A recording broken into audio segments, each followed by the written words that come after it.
There's a quiet guilt that follows procrastination. It lingers in the background while you scroll, reorganize your desk, start another episode, or tell yourself you'll begin tomorrow. It whispers, "You know this matters. Why aren't you doing it?" And the heavier the task feels, the stronger the avoidance becomes. We tend to frame procrastination as laziness or poor discipline. But psychologically, procrastination is rarely about time management. It's about emotion management. We don't delay tasks because we don't care. We delay them because we care so much that the emotions attached to them feel overwhelming. The things we postpone are often the things that matter most: applying for the job, having the difficult conversation, starting the creative project, studying for the exam, committing to a healthier routine. These aren't trivial tasks. They are loaded with identity, risk, and possibility, and that's exactly why they trigger resistance. At its core, procrastination is an emotional avoidance strategy. When a task activates fear, fear of failure, fear of judgment, fear of not being good enough, your nervous system interprets it as a threat. Not a physical threat, but a psychological one. The brain doesn't distinguish well between "this could hurt my ego" and "this could harm me." It simply seeks relief, and procrastination provides immediate relief. The moment you choose not to start, anxiety drops. You feel lighter temporarily. That short-term comfort becomes reinforcing. Your brain learns. Avoidance works. The problem is that the relief is short-lived. Soon the task resurfaces, now accompanied by guilt and self-criticism. This creates a cycle. Anticipation leads to discomfort. Delay increases consequences. Consequences amplify anxiety, and the task becomes even more emotionally charged next time. Many people who struggle with procrastination are not unmotivated. They are perfectionistic. Perfectionism plays a significant role here. When your standards are rigid, when starting means you must do it flawlessly, you raise the emotional stakes. The project is no longer just a project. It becomes a referendum on your competence. If you believe that your worth is tied to performance, then beginning something important feels risky. What if you try and it reveals you're not capable? What if you invest time and still fall short? In that context, procrastination becomes self-protection. If you don't start, you can't fail. And if you don't fully try, any poor outcome can be blamed on lack of effort, rather than lack of ability. This is what psychologists call self-handicapping. It preserves self-esteem in the short term. I could have done better if I'd really tried. That narrative feels safer than confronting possible limitations. But over time, the cost becomes heavy. Chronic procrastination erodes self-trust. You begin to doubt your reliability. Promises you make to yourself: "I'll start tonight, I'll wake up early, I'll submit it by Friday," go unkept. Each broken promise chips away at confidence. You don't just distrust your productivity, you distrust yourself. Another layer beneath procrastination is emotional overload. Some tasks are avoided not because of perfectionism, but because they're tied to unresolved feelings. Cleaning out a room might bring up grief.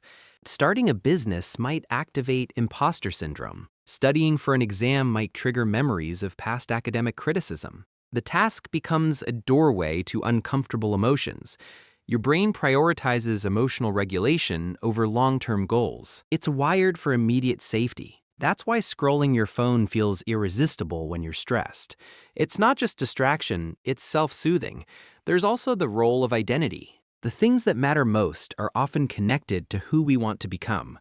Writing the book means confronting the question, "Am I a writer?" Applying for the promotion forces you to step into, "Am I ready for this level?"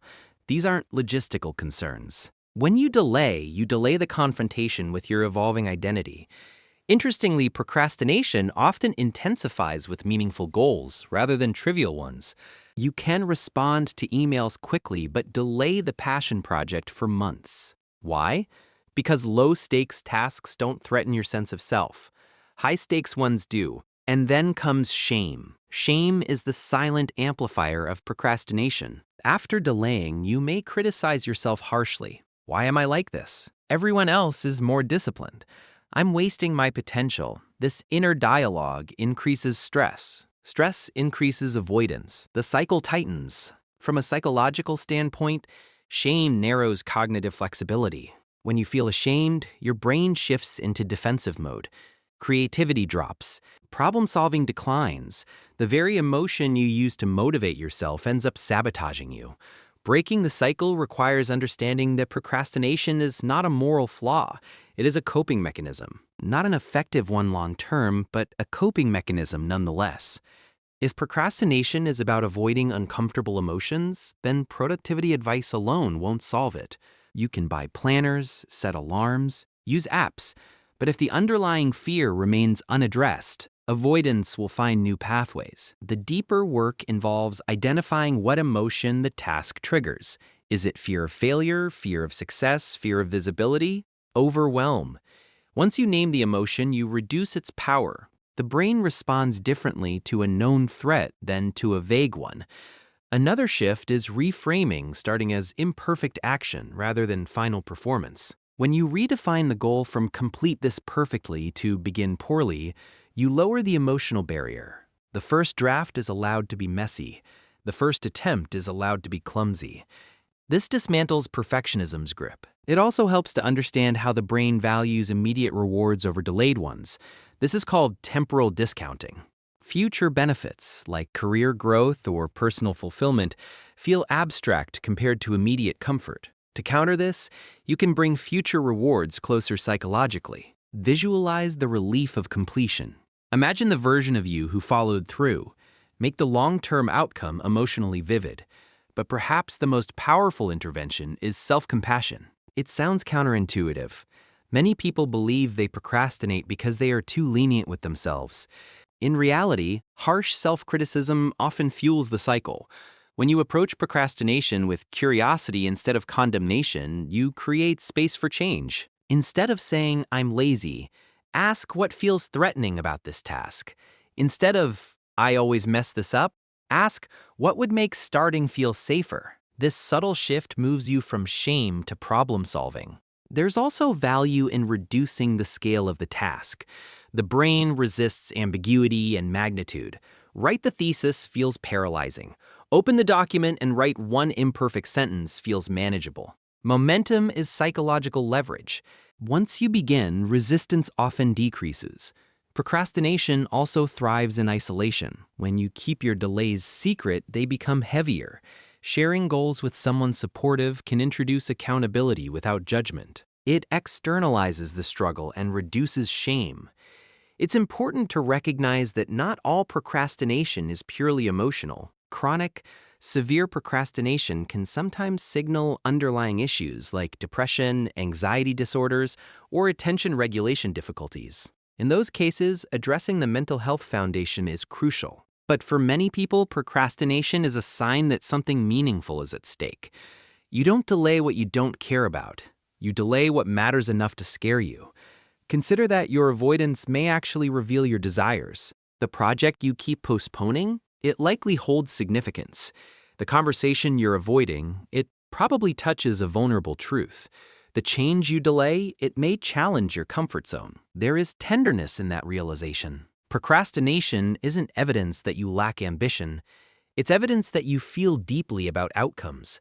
Healing this pattern is not about becoming hyper-disciplined overnight. It's about building emotional tolerance. Can you sit with the discomfort of starting? Can you allow anxiety to rise without immediately escaping it? Each time you begin despite discomfort, you teach your nervous system that growth is survivable. And with repetition, the fear softens. You don't need to eliminate procrastination entirely to live meaningfully. You need to understand it. When you treat it as information rather than a flaw, you regain agency. So the next time you notice yourself delaying what matters most, pause before judging yourself. Ask what emotion is underneath: fear, doubt, overwhelm. Then take one small action, not to prove your worth, but to honor your intention. Progress does not require perfection. It requires willingness.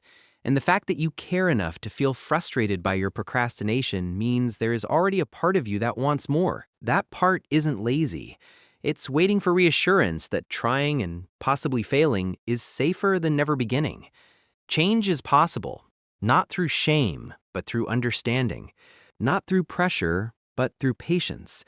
You are not broken because you delay, you are human, and with awareness, compassion, and small courageous steps, you can move toward what matters, one imperfect beginning at a time.